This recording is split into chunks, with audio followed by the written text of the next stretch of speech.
1943, I joined the SOE. I was a secret agent.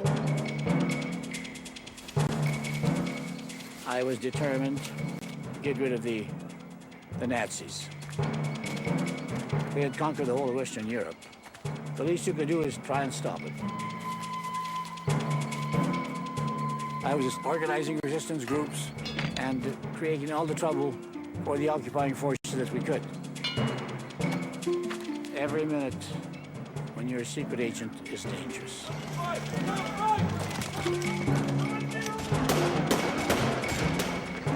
But it's exhilarating, and for a young fellow, 19, 20 years old,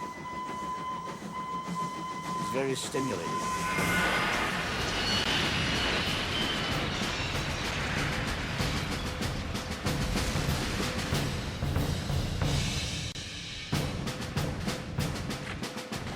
June 1940. The victorious German army marches into Paris, having crushed the peoples of Western Europe, who now unsure of their fate are at the mercy of the Nazi conqueror.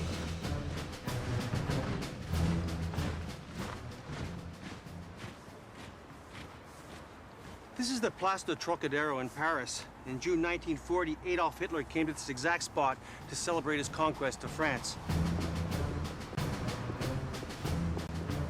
It was the beginning of the darkest days in European history.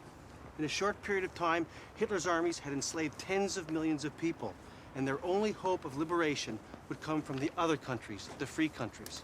And amongst the first liberators were agents of the Special Operations Executive, the SOE.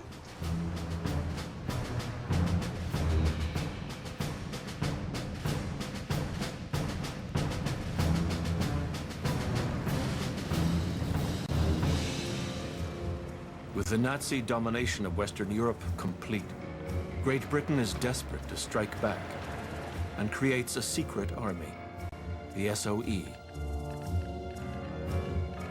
Its mission, to organize Europe's scattered resistance groups and sabotage the German war machine, setting Europe ablaze. The SOE would bring the war to the Germans.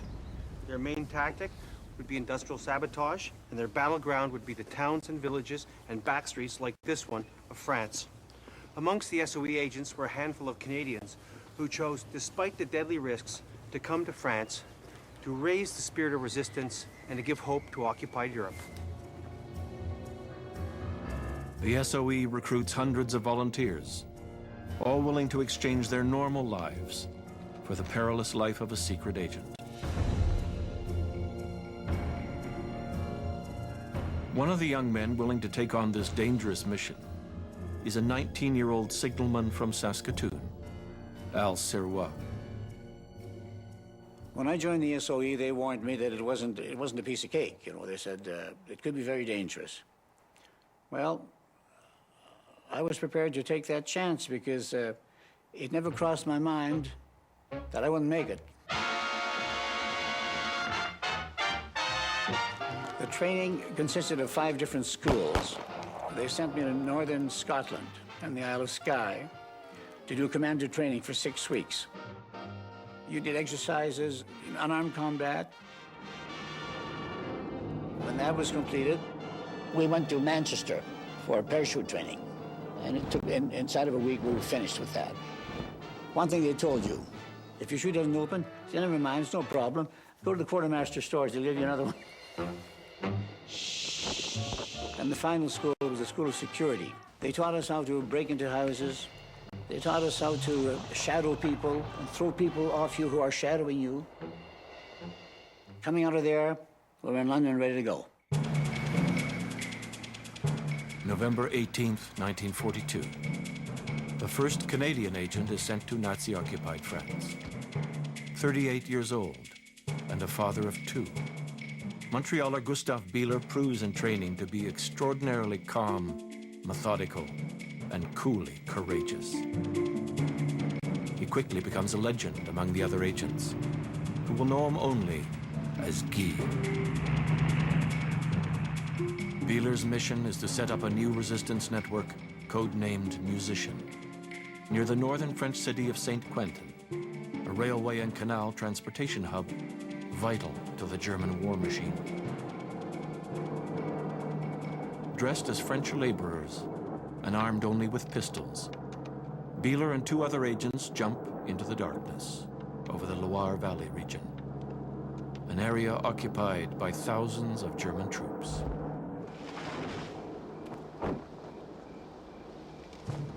Bieler crashes onto rocky ground, and now deep in enemy territory, he lies in agony, unable to walk, having shattered his spine.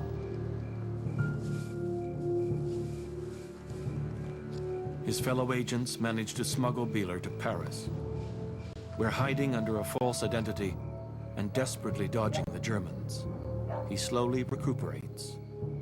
And although the SOE in London offers to bring him home, Guy stays on, determined to complete his mission.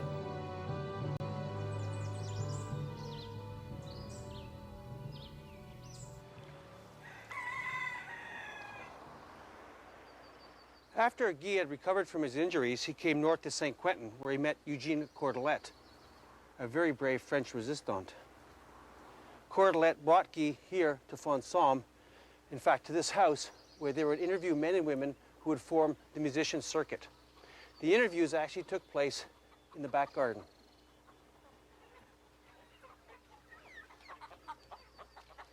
Guy and Cordelet set up in this backyard under a big tree, and Guy still needed a chair because his back was still giving him problems. And they interviewed men and women for the circuit. They had to be very careful who they picked. They had to find people who were trustworthy because collaboration with the Germans in 1943 was terrible. They had to pick people who understood the risks. If you got caught, you and your family could be shot.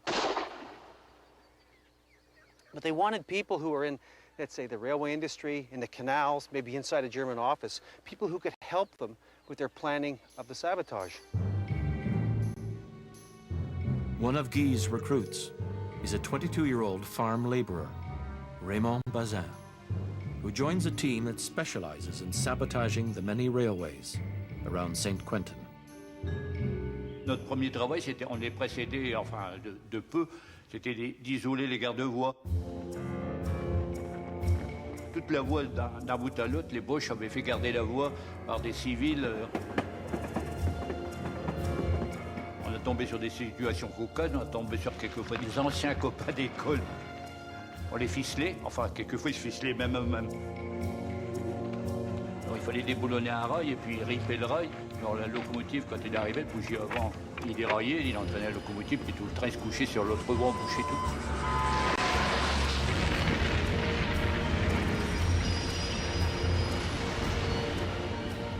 C'était la grande fricassée, comme on disait. In a few short months, the musician network derails scores of trains and cuts dozens of railway lines. Guy Bieler has quickly become one of the most successful SOE organizers in France.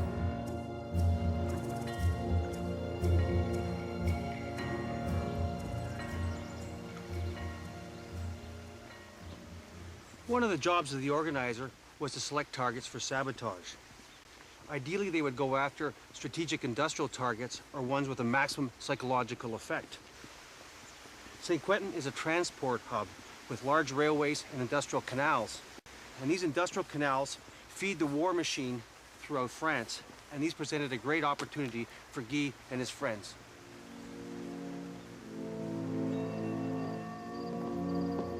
To protect these canals that carry vital supplies to their army and submarine bases in France, the Germans ensure the vital waterways are constantly patrolled.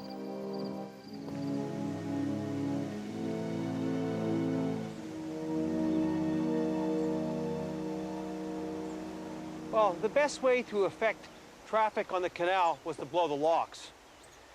Guy decided, surely with planning from inside information, on when and how to attack these canal locks. One night, Guy and 2 other men, laying low in a rowboat, floated down the canal.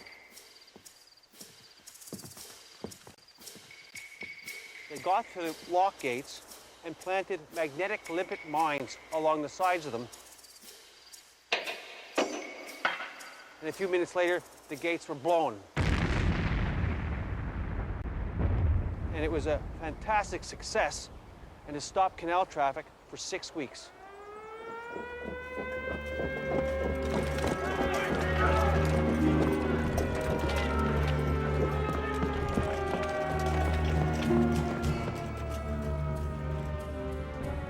Outraged by constant resistance attacks, the Nazis hit back, determined to destroy the networks of the SOE. Heading the German attack is a chief of military counterintelligence in northern France, Lieutenant Colonel Hermann Giskus. These dynamic enemy forces, whose strength was growing, didn't hesitate to carry the war behind our lines in all conceivable forms. We had to stop this invisible and dangerous enemy. To penetrate and crush the resistance, the Germans will stop at nothing, easily resorting to torture and murder, as British SOE agent Yo Thomas discovers. 2 Gestapo men took me to a small room on the 4th floor. My handcuffs were attached to a hook at the end of a long double chain, which hung from a pulley on the ceiling. The other end was pulled and my heels left the ground. The steel of the handcuffs dug deep into my wrists, agony shot through my shoulders, and I couldn't help groaning. 5 new thugs came in. They threw me onto a table and fastened chains around my legs, and my feet were spread out. 2 men held down my arms. With rubber truncheons, the other 3 rained thudding blows on my face, legs, and body, concentrating on my testicles. I screamed until I fainted.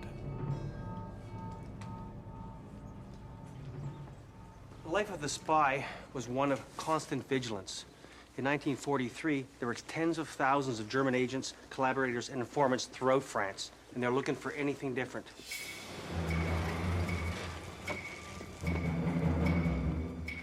One of the main things that you had to watch for was language, or really accents, because every part of France has their own accent, so your language would automatically give you away.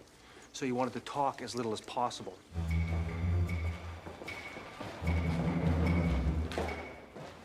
Then if you had a rendezvous, there was the security checks. If you had a meeting in an apartment, drapes closed, good, open, bad. If you had to meet another agent in the streets, there was the newspaper trick. In your pocket meant bad. Under your arm meant good. To survive, you had to be lucky and you had to have nerves of steel.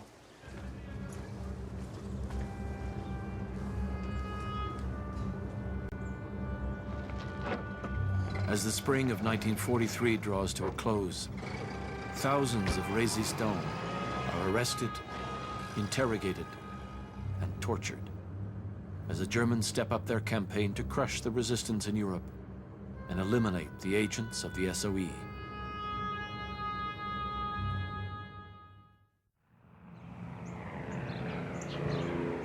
Summer 1943. On select